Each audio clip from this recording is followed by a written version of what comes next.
Hello guys, welcome back. Now in this video we are going to discuss solvation and association.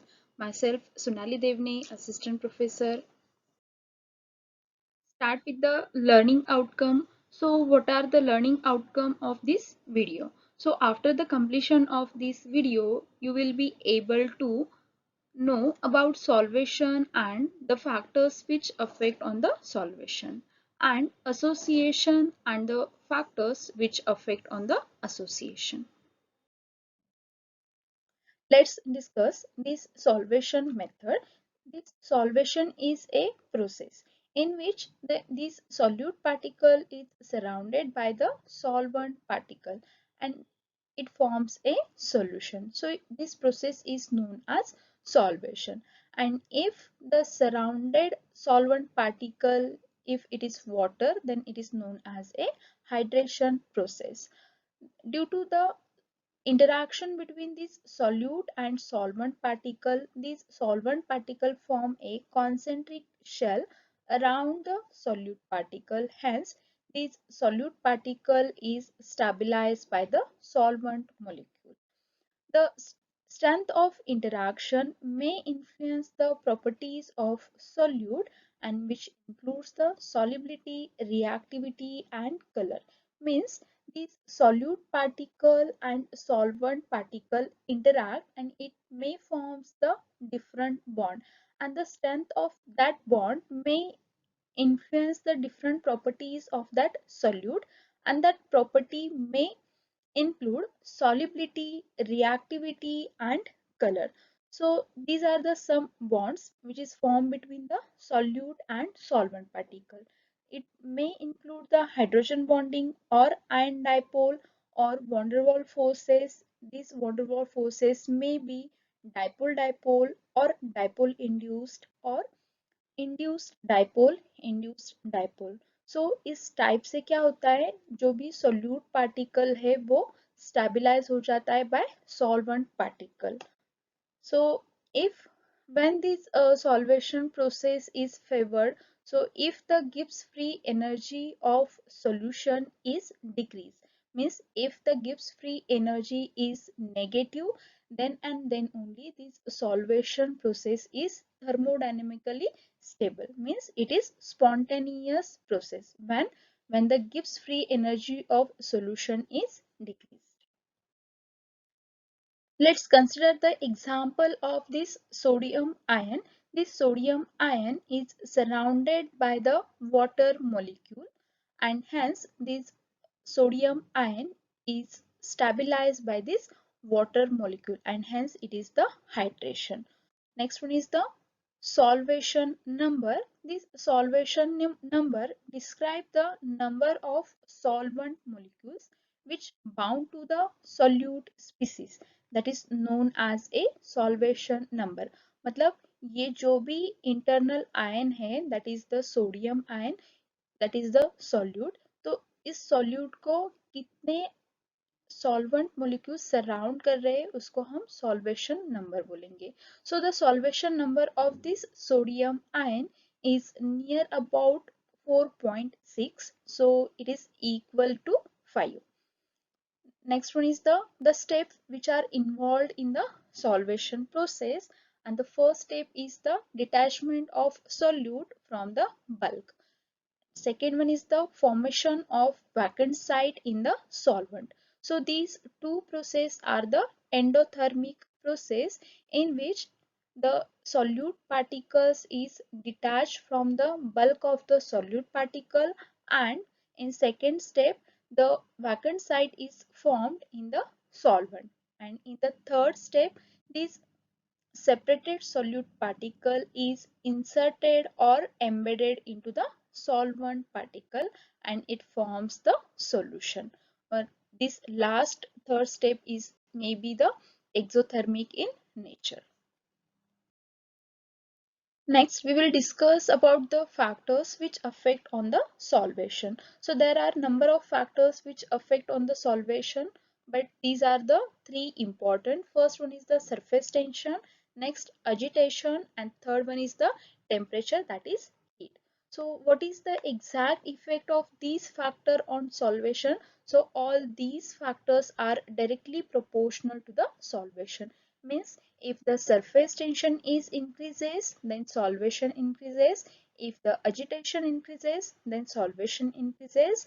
And if the temperature increases, then also the solvation process is increased. So let's discuss how the surface tension act on the solvation, or how the surface tension affect on the solvation. So as the surface tension increases, the maximum solute ions get in contact with the solvent particle, and hence the solvation process is increased.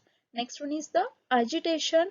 Same, as we increase the agitation speed, then the solute molecule get in contact with the solvent, and hence it increase the solvation. And last one is the heat. So as we increase the heat or temperature of the solution, then the kinetic energy is also increases, and due to this kinetic energy, the two molecules are bombarded on each other, and due to this bombardment, the solvation is increases. So these all three factors are directly proportional to the solvation. Now let's discuss the association. So what is exactly association? The association is nothing but the chemical reaction in which the ions of opposite charge come together in a solution, and it forms a different chemical entity. So this association एक chemical reaction है जिसमें दो opposite charge molecules जो है वो एक दूसरे के नजदीक आ जाते हैं, और उससे क्या हो जाता है, एक डिफरेंट केमिकल एंटाइटी जो है वो फॉर्म होगी. So just example, this is A plus ion and this is a B plus ion. These A and B are the oppositely charged ion, and it forms a different chemical entity, and that one is the AB. So these ions of opposite charge are naturally attracted to each other by the electrostatic force. जो भी ये oppositely charged ions है वो naturally attract होते हैं by the electrostatic force, and it is given by the Coulomb's law. Okay, ये जो है वो हम Coulomb's law से पढ़ेंगे. So what is exactly Coulomb's law? It is F is equals to KE Q1 into Q2 divided by R square. यहाँ पे F is equals to the force of attraction between two oppositely charged ions. Ke is the association constant. Q1 and Q2 are the magnitude of charge, and R square is the distance between the two oppositely charged ions. So this is the Coulomb's law. By calculating this force of attraction, we will easily calculate the value of this ion association. Let's discuss the different type of ion association.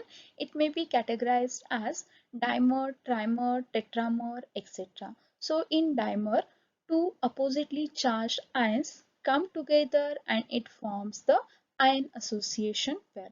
Whereas in trimer, the three ion comes together and it forms the ion association. But in this trimer, there may be the two cations and one anion, or it may be the two anion and one cation. Okay, so like this ion association is formed. So this dimer ion association, again it may be classified as contact. In this contact, these are, suppose these are the positively charged ion and second one is the negatively charged ion. So these two oppositely charged ion are separated by the solvent. So hence it is known as a contact, because these two oppositely charged ion are placed in contact with each other. They are in contact with each other. Hence it is known as a contact ion association pair. Second one is the solvent separated, in that these are the two oppositely charged ions and these are separated by the solvent sheet. Hence it is known as a solvent separated. And third one is the fully separated, in that these are the two oppositely charged ions and these are fully separated by the solvent. Hence, it is known as a fully separated ion association. In case of these solvent separated and fully separated, these two oppositely charged ions may interact electrostatically. But in case of this contact, there may be the covalent characteristics is present. Now let's discuss the different factors which affect on the ion association. So these are the two factors which affect on the association, that is the magnitude of charge and distance between the ions. So this magnitude of charge is directly proportional, means as we increase the magnitude of charge, then ion association is also increases, and second, that is distance between the ion is inversely proportional, means as the distance between two oppositely charged ion is increases, then the ion association is decreases. So this is all about this solvation and association. I hope you understand this video lecture. If any doubt, you can ask. Thank you. Bye bye.